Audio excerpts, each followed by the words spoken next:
Greetings, Minecraft fans. It's Collins, and we are in Minecraft Vanilla 1.72. And I'm just on a little test world here, so I was playing around, did some horse taming and stuff like that. But what I want to show you guys today is my tree farm that I did in the vanilla world. I did this in my single player world, and I also did this in the multiplayer that I did a couple videos on. And this is a pretty simple thing to set up. So what you start off with is dig one block down in a 16 by 16, and you want to dig one block down all the way around except for 4 squares in the middle, because what we're going to do is we're going to put a 2 by 2 jungle tree in the middle of this. And then you want to come back on one edge, and you want to go back a little bit. Since this is even number, we actually need 4 spots, and you can either like dig stuff out here, like all along the back wall, or you can do it at an angle. It's kind of up to you. Either way works, but we have a water source block in each corner, and then a couple in the middle, right down the middle. And then, wow, how did I mess that up?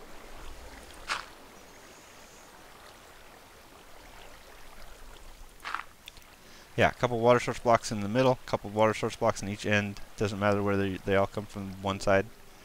And then what you do is where the water ends, you dig one more block down. So I've already went ahead and done that, and I've thrown some lighting in here for effect.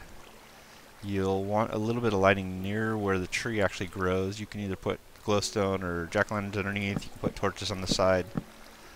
It works better with the jack-o'-lanterns than the torches because it helps with the jungle trees when the vines grow down. It's easier to climb back up this stuff when you're in survival.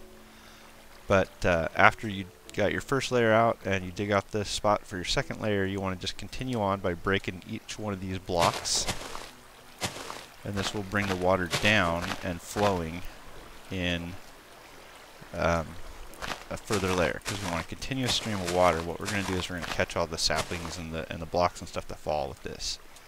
And you can see this extends out, and then we just do the same thing. We dig out this in the next layer, and I'll show you that.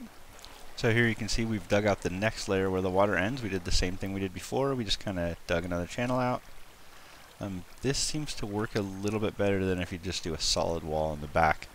And this is going to help us when we get to the next step, which is collection here at the end. So we're going to do the same thing we did on the layer up above. Now that we've dug all the blocks out, we're going to dig one more at the end where the water stops, and you have to do all of these last blocks on the end, the whole row across. So all around. And we'll just go ahead and do this since we're in creative to make it easier to build. This is easily done in survival, and then you'll see we have the water move in these weird directions.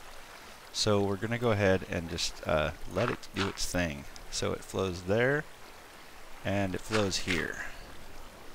Alright, so we punch these holes through the wall, and actually the way it works is you can punch a hole through the wall in either of these 2 rows right here.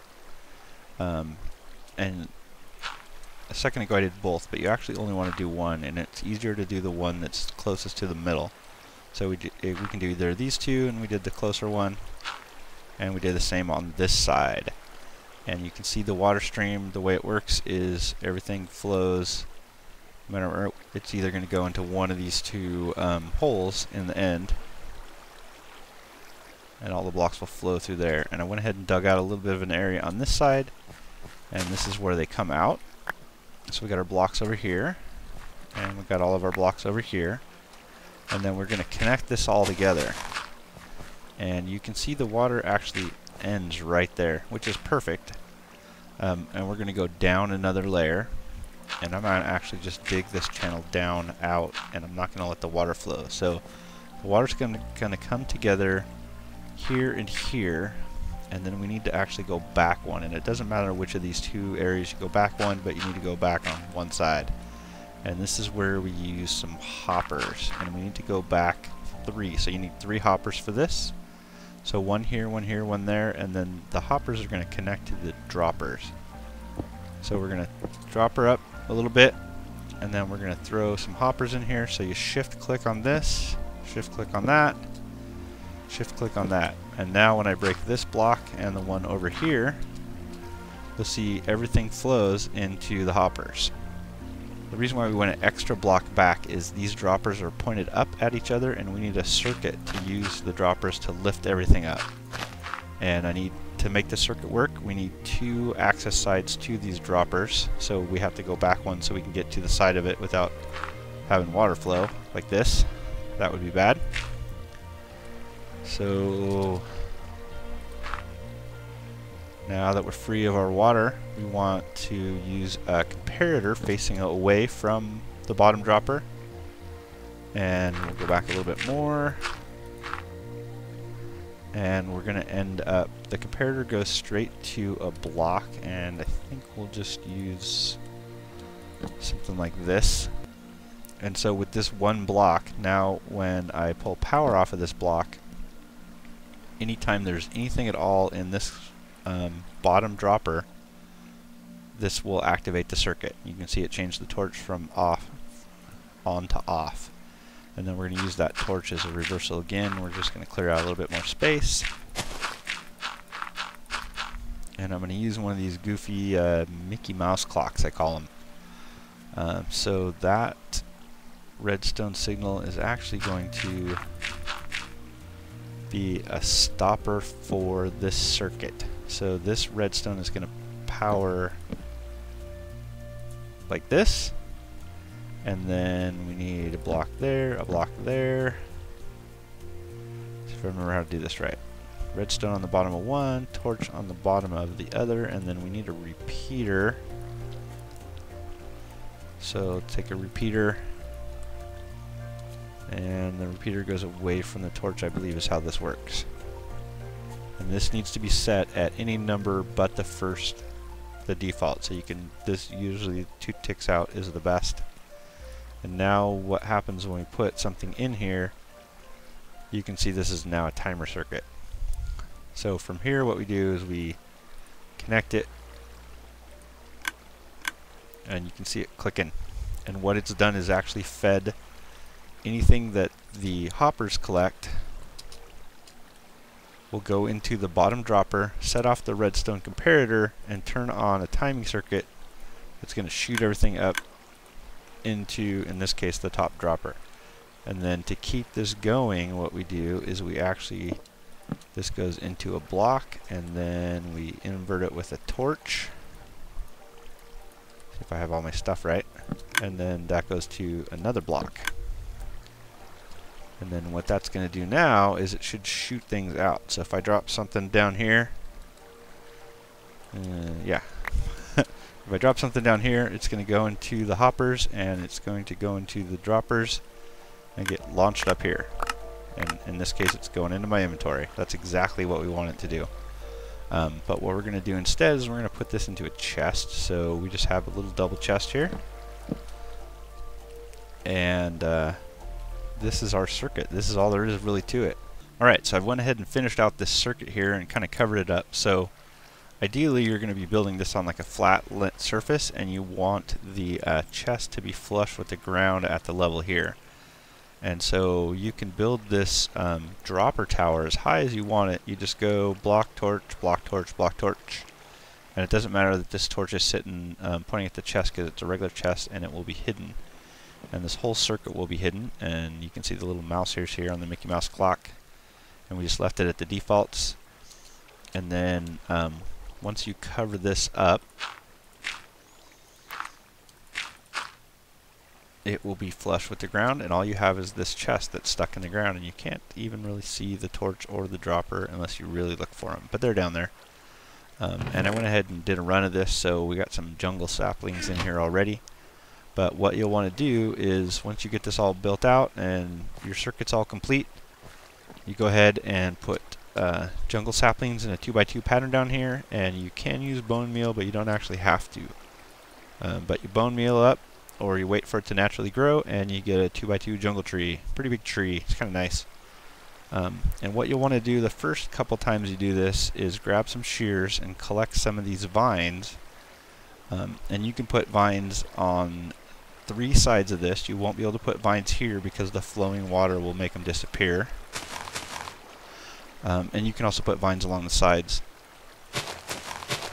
And the vines are going to allow you to to be able to climb back out of here. So you'll see if we jump down here, we get stuck down here, we can just jump back out with the vines. And since you're going to get a lot of vines from these jungle trees, and it's a couple pieces of iron to make some shears, it's pretty easy to set it up this way.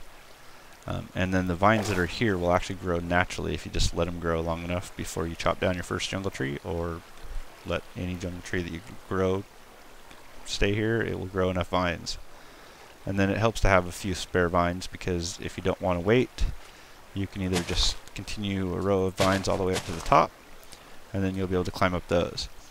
Now it's best to enter this water stream from the upstream level. So let's go ahead and take a look at how this actually functions. We'll go into survival mode. Now we're not in creative anymore.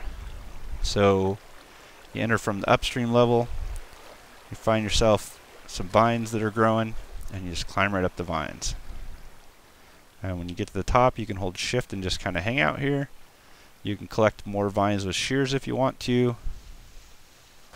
And then when you're done, you're ready to chop down a tree.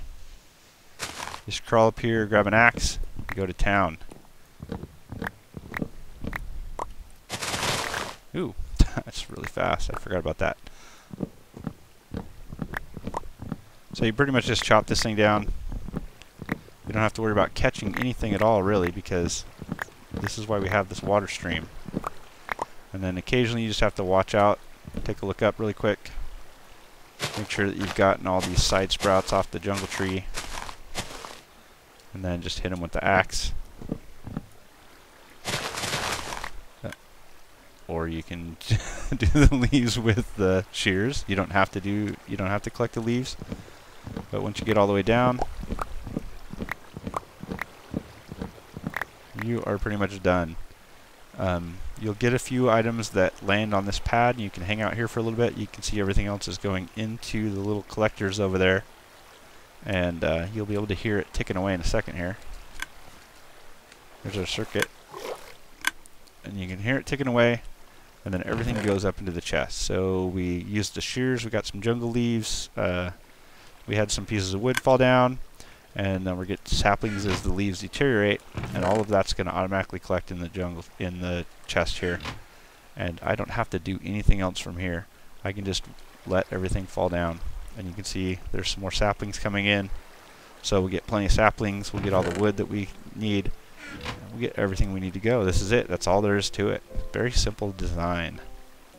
There you go. There's a simple tree farm for you to build. You can spruce it up, throw some extra chests in here if you want, throw in some crafting tables. You can make shears and axes and whatever else you want to make. And it's nice and clean, sits flush with the ground. You can have it another couple layers down if you want to. It's easy to hide the circuitry down below, or you can throw glass on the ground and expose the circuitry, however you want to do it. Very easy way to collect a lot of wood, since these 2x2 jungle trees give you a lot of wood, and you don't have to worry about catching all the extra wooden saplings, because they're all going to land inside your chest.